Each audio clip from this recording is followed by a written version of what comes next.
Et notre invité ce soir, on vous l'a dit dans les titres, est Thierry Denif, le sélectionneur d'Eyana Doko. Thierry Denif, bonsoir. Une semaine de préparation intense avec ce groupe de 23 joueurs. Comment avez-vous senti physiquement vos hommes? Bonsoir, Monsieur Perdius. Très bien. Il est certain qu'ils ne sont pas tous au même niveau physique. On s'attendait à ce genre de constat. Maintenant, avec la charge de travail qu'on a mis en place avec mon staff, on devrait pouvoir être compétitif dès la semaine prochaine. Donc, les entraînements se sont bien passés cette semaine. Alors, est-ce qu'il y a eu des pépins physiques bien passés? On sait que quand même, il y a quelques alertes souvent lors des préparations. Oui, on sait que la saison a été très difficile pour les joueurs. Il y a eu beaucoup d'interruptions. Certains n'ont pas joué depuis très longtemps. Donc forcément, se remettre au travail avec une charge de travail aussi intense, il y a forcément des petits bobos, on va dire, dans notre jargon. Mais maintenant, je crois que j'ai la chance d'avoir un staff bien étoffé qui fait le nécessaire pour que les joueurs soient dans les meilleures conditions possibles. On le sait, la mayonnaise doit prendre très vite dans la cohésion de groupe. Pas de match amical pour pouvoir préparer cette compétition et jouer un adversaire comme Cuba, un adversaire sérieux. Comment vous avez trouvé cette cohésion là durant cette semaine?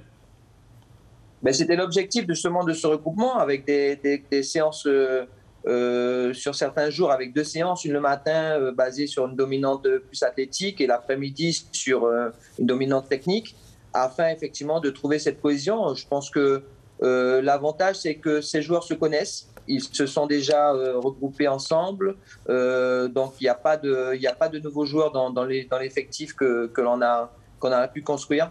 Donc c'est une force sur laquelle on va s'appuyer. On l'a dit, l'adversaire c'est Cuba qui actuellement joue des matchs qualificatifs pour la Coupe du Monde.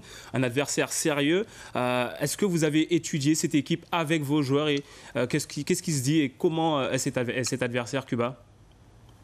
Alors c'est un adversaire que l'on connaît, que la Guyane a déjà rencontré. Maintenant c'est vrai qu'ils ont, contrairement à nous, ils ont pu faire 2 matchs de qualification en Coupe du Monde. Donc on a pu avoir quelques images. On a effectivement visionné leur dernier match. Donc, comme je l'ai dit aux joueurs, on a pu s'apercevoir que c'est une équipe sérieuse. On s'attend à un match difficile. Maintenant, on va aussi se concentrer, nous, sur nos qualités et s'appuyer sur le collectif pour pouvoir remporter ce match et poursuivre l'aventure. Une fois arrivé à Miami, vous partez lundi, une fois arrivé à Miami, comment cela va se passer pour vous?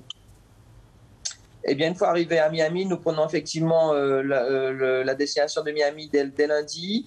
Nous arrivons le 28 au soir. Après, des séances d'entraînement sont prévues dès le lendemain jusqu'au match du samedi prochain, samedi 3 juillet, donc avec une séance par jour. La bulle sanitaire va se poursuivre avec ces joueurs.